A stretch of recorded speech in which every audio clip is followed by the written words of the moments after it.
Welcome back to the channel, everyone. In today's video, I'm going to be giving you a way that you can use to increase your win rate when trading supply and demand. It's going to be a simple thing that you can look for to only take trades when this rule is met. And there's actually three things that I think should be implemented when trading supply and demand. And so I might make a separate part on each one of them. And then this would be the first part. But I feel like it would be better to introduce them one by one, so you can take a minute to understand the concept and look at it on the charts rather than being thrown everything at once. So if you'd like me to make this a mini series on how you can improve your supply and demand trading, then hit the like button, subscribe, and leave a comment down below. As always, I'll get into some textbook setups, and then we'll get into some chart examples. So recently I've been doing a lot of bullish examples, so today I'm just going to change it up, do some bearish examples. So let's assume you've got some bearish market structure, and prices moving somewhat like this in a downtrend. So we're looking at supply zones. So just move this a bit more into a supply zone, and let's just say there's a supply zone here that we're looking to get in on. And in general, what we're expecting is price to just pull back to the zone and then continue downwards, because that's how the market works and that's how it moves, supply and demand. If we just go a bit closer into this section, with price making its low, pull back, and a new low. So then the supply zone that we're going to be looking to get in from is going to be up here. And what we're going to wait for do is price to pull back into our zone and then take off again, as I said. But what you've got to think about is how the institution's going to enter their big amount of positions in this zone to take a short again.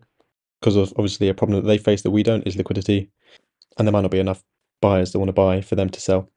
And so something that you might have heard me talk about or other people talk about is inducement, and it's when the institutions kind of manipulate price to create liquidity above or below a point. In this case, it'll be above a point here, at a place that's below their supply zone that they want to get into and where they want to place all their positions to then take the market in the direction that they want. And so in this first part of this series, possible series, is going to be talking about inducement and how you should use that to trade supply and demand. So let's imagine we've got a setup like this with market structure bearish and we've got a supply zone, and what we're going to wait for price to do is pull back into our zone.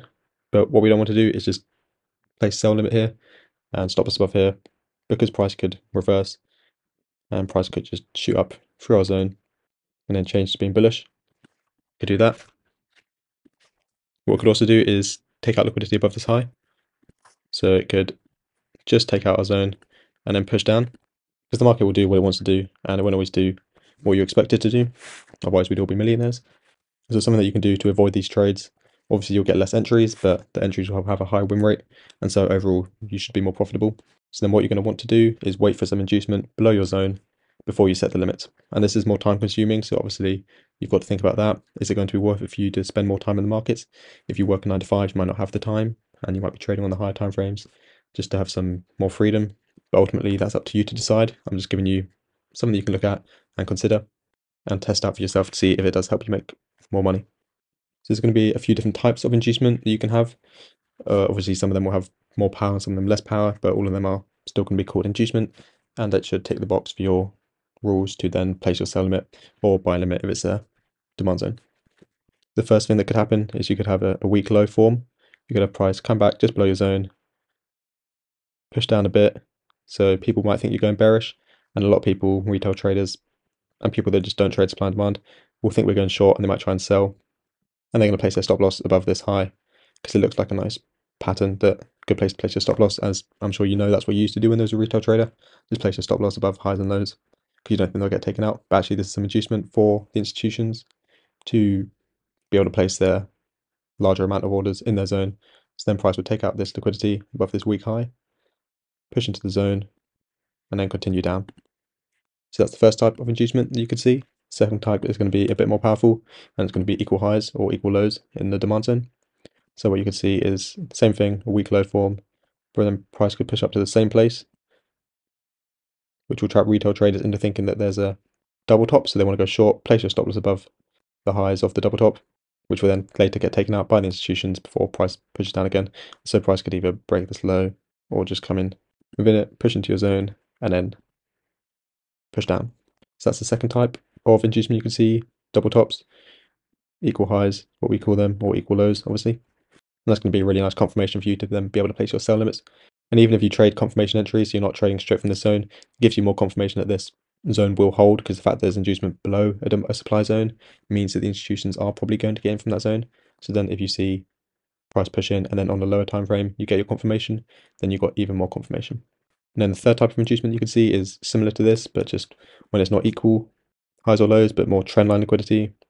So you could have something like price pushing into your zone slowly with momentum slowing down. That's something to note.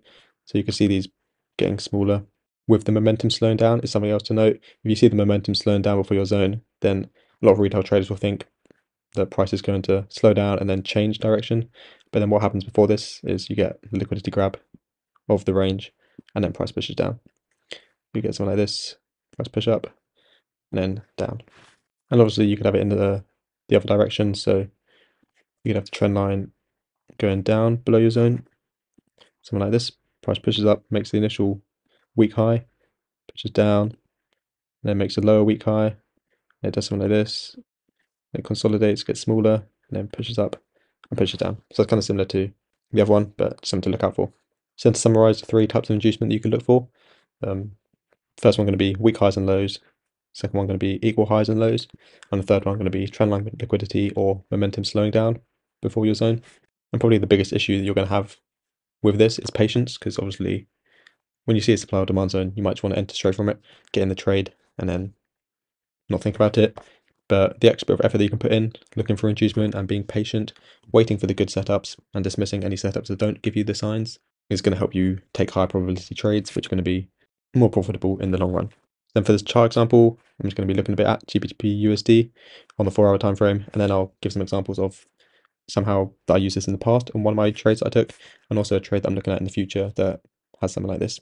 So the first thing that I can see here is if you look over here, you got obviously there was some order creation here that pushed price up. Got a huge candle, and so you could call this your demand zone. And obviously, if you don't look at any inducement, you just enter straight from it. It's going to play out the same. But sometimes, if there's not inducement, it could just push through. But what you see here is some liquidity building up below these lows. You know, it's not always going to be perfect. Sometimes you get something like this, and it pushes out. But you still got liquidity here, which is going to get taken out, and it does right above our zone. So that's perfect. And then you can, once you see this liquidity being built up here, you can place your buy limits and target wherever. And then we just have a look further back. You might see something else. Maybe over here. This is an example of possibly a weak high. So you can see your supply zone here. And does actually get tapped into twice the first time and then second time. So we can look at what that means. But for the first point, you've got a weak high here where there can be liquidity above it, the buy side liquidity. And it gives you confirmation that price might take out this liquidity, tap into your zone, and then push down. But what actually happened? Price pushed into our zone, pushed down, and then pushed in again. So the reason for this could be that maybe on a different time frame, the order block or supply zone was actually something like this. You know, the wicks can often be supply zones on the lower time frames, and then in actual fact, this was our weak high,